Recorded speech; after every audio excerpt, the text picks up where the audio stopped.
बिल्कुल सही कहा है उसने बुज़दिल।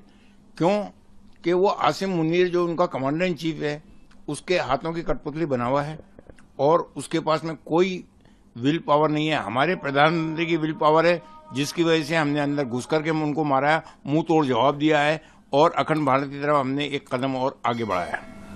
भारतीय सूचना प्रसारण मंत्रालय ने गानों पर और जिस तरह के पॉडकास्ट जारी होते हैं उन पर भी रोक लगा दी है पाकिस्तान के। ये बहुत पहले हो जाना चाहिए था, अब लगाई है, बहुत अच्छा किया है, इसके लिए हम बधाई देते हैं हमारे मंत्रालय को।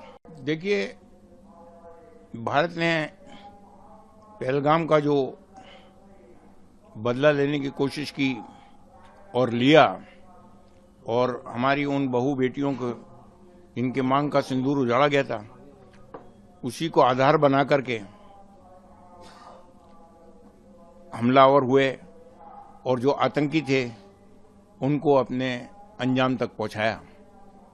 दोनों मुल्कों के अंदर फर्क ये है कि वो एक इस्लामी मुल्क होने के बावजूद नाहक बेकसूर लोगों के ऊपर जो है हमला कर रहा है, उन बेकसूर लोगों की जानें ले रहा है, और हम एक जिम्मेदार कंट्री होने के नाते हमने सिर्फ हमला किया तो उन आतंकवादियों पे किया जिन्होंने हमारी बहू बहनों का जो है सिंदूर को उजाड़ा। भारतीय सेना मुंह तोड़ जवाब दे रही है, लाहौर कराची तक हमला किया है, आपका क्या कहना है? देखिए, जहां तक अखंड भारत का सवाल है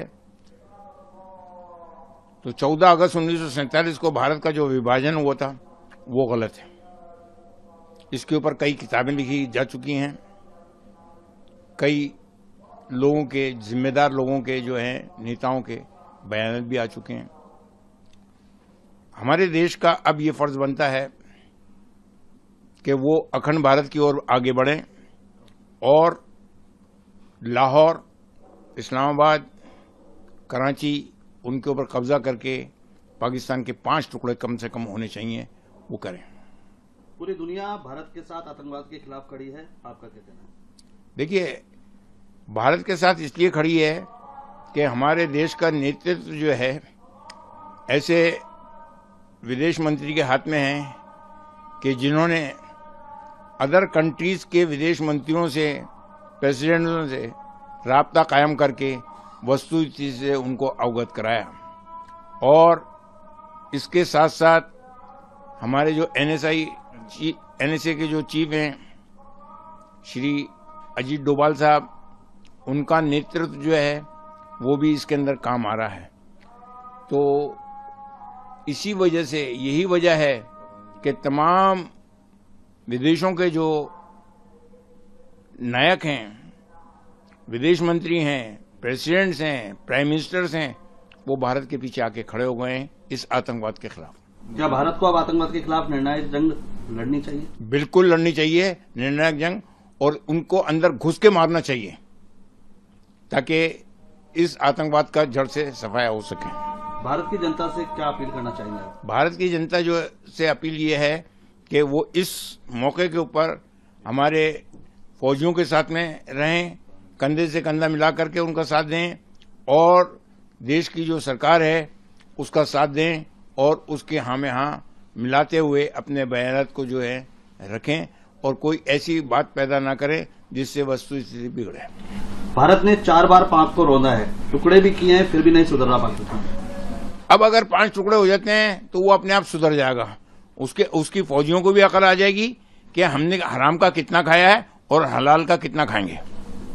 2 महिला कमांडर व्योमिका सिंह और कर्नल सूफिया कुरैशी, कमान उनके हाथों में है।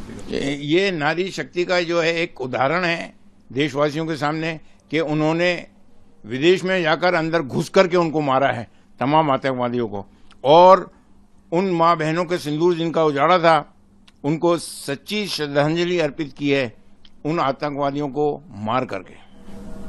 पाकिस्तान द्वारा दागी गई हर मिसाइल को बेअसर किया है भारत ने, आगे भी वो बेअसर करता रहेगा। उनके पास है क्या?